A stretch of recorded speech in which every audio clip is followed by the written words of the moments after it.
भगवान श्री कृष्ण ने अर्जुन के माध्यम से सभी जगतवासियों को भगवत गीता में भोजन के विषय में भी बताया है। भगवान श्री कृष्ण के अनुसार हमारा भोजन 3 प्रकार का होता है: सात्विक, राजसी और तामसी। भगवत गीता के 17वें अध्याय में 8वें श्लोक में भगवान कहते हैं, आयु सत्व बलारोग्य सुख प्रीति विवर्धना रस्या स्निग्धा स्थिरा हृदया आहारा सात्विक प्रिया।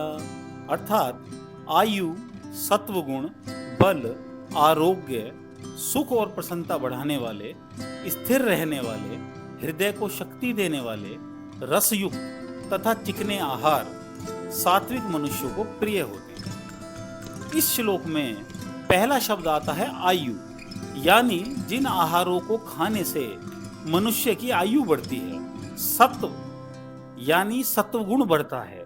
बल यानी शरीर, मन, बुद्धि आदि में सात्विक बल व उत्साह पैदा होता है। आरोग्य यानी शरीर में निरोगता बढ़ती है। सुखम यानी सुख शांति प्राप्त होती है। और प्रीति वर्धना यानी जिनको देखने से ही प्रीति पैदा होती है। ऐसे सात्विक भोजन जो स्थिरा हैं, यानी गरिष्ठ नहीं हैं, सुपाच्य हैं, वे हृदय भी हैं, यानी हृदय को शक्ति प्रदान करते हैं। रस्या हैं, जैसे फल, दूध इत्यादि। स्निग्धा यानी घी, मक्खन, सूखे मेवे आदि। ऐसा भोजन सात्विक मनुष्य को प्रिय है और इस रुचि से ही उसकी पहचान हो जाती है। राजसी भोजन के विषय में भगवत गीता में भी बताया गया है। भगवत गीता के 7वें अध्याय के 9वें श्लोक में भगवान कहते हैं कि कटवम लवणा तुष्णा तीक्ष्ण रूक्ष विदाहिना आहारा राजसश्रेष्ठा दुख शोकामया प्रदा। अर्थात अति कड़वे, अति खट्टे, अति नमकीन, अति गरम, अति तीखे, अति रूखे और अति दाहकर आहार राजस मनुष्य को प्रिय होते हैं, जो कि दुख, शोक और रोगों को देने वाले हैं। खट्टा, तीखा और दाहकर भोजन करते समय मुख आदि में जो जलन होती है वह दुख है। भोजन के पश्चात प्रसन्नता के स्थान पर चिंता होती है, यह शोक है।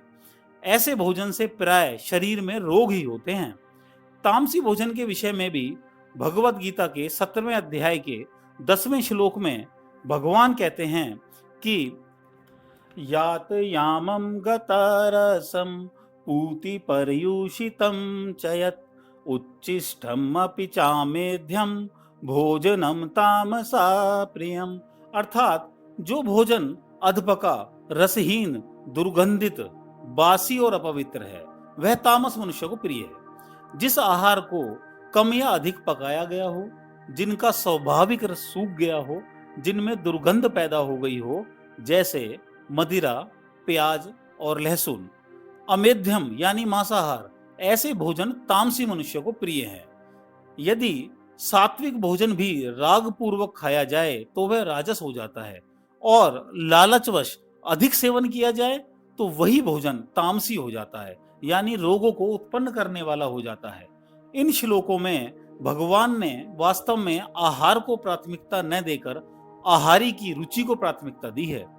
सात्विक भोजन के विषय में बताते समय भगवान पहले उसके परिणाम बताते हैं, फिर आहार के विषय में बताते हैं, क्योंकि सात्विक मनुष्य आहार करते समय पहले उसके परिणाम के बारे में सोच लेते हैं। राजसी प्रवृत्ति के मनुष्यों की दृष्टि पहले आहार पर जाती है, परिणाम पर नहीं।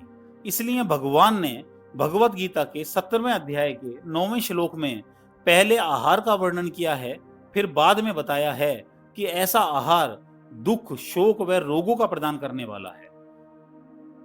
तामसी भोजन के विषय में भगवान ने भगवत गीता के 17वें अध्याय के 10वें श्लोक में वर्णन तो किया है, परंतु उसके परिणाम के बारे में कुछ नहीं बताया है, क्योंकि तामसी मनुष्य आहार के परिणाम के बारे में सोचता ही नहीं। आहार न्याय युक्त है या नहीं, इस पर उसका अधिकार है या नहीं। तामस मनुष्य पशु की तरह भोजन में प्रवृत्त होते हैं। दोस्तों, कहा जाता है कि जैसा खाओगे अन्न वैसा बनेगा मन। इसलिए अपनी सद्गति के लिए, सत्कर्म करने के लिए सात्विक भोजन ही ग्रहण करना चाहिए। सात्विक भोजन के अंतर्गत न्यायपूर्वक अर्जित किया हुआ भोजन, जिस पर हमारा अधिकार हो, जो स्वच्छ तरीके से बनाया गया हो, जो प्रसन्न मन से पकाया और परोसा गया हो, ऐसा सात्विक भोजन प्रसन्न मन से ग्रहण किया जाए तो वह भोजन निसंदेह हमें स्वास्थ्य और बल प्रदान करने में समर्थ होगा।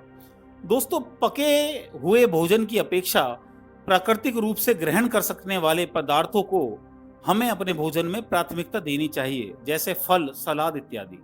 पूरी पृथ्वी पर एकमात्र मनुष्य ऐसा जीव है जो भोजन अग्नि पर पकाकर खाता है। बहुत से संत ऐसे भी हैं जिन्होंने अग्नि पर पके भोजन का त्याग कर दिया है। ऐसे संत फलाहार पर पूर्ण रूप से स्वस्थ हैं। मानव संरचना के आधार पर भी हमारा शरीर शाकाहार के लिए ही उपयुक्त है। हमारे नाखून, दांत और आंत सभी मांसाहारियों से अलग हैं। मांसाहारी जीवों की आंतें मनुष्य की आंतों से छोटी होती हैं, जिससे मांसाहार अधिक समय तक शरीर में नहीं रह पाता। मानव शरीर की आंतें लंबी होने के कारण भोजन कई दिनों तक शरीर में रह सकता है।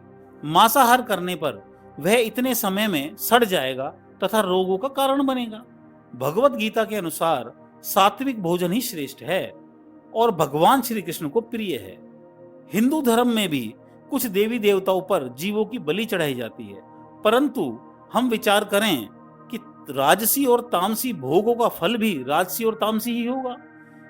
श्री कृष्ण भक्त भगवत गीता के अनुसार भगवान श्री कृष्ण की आज्ञा का पालन करते हुए ही सात्विक भोजन को अपनाते हैं तथा सद्गति को प्राप्त करते हैं। धन्यवाद।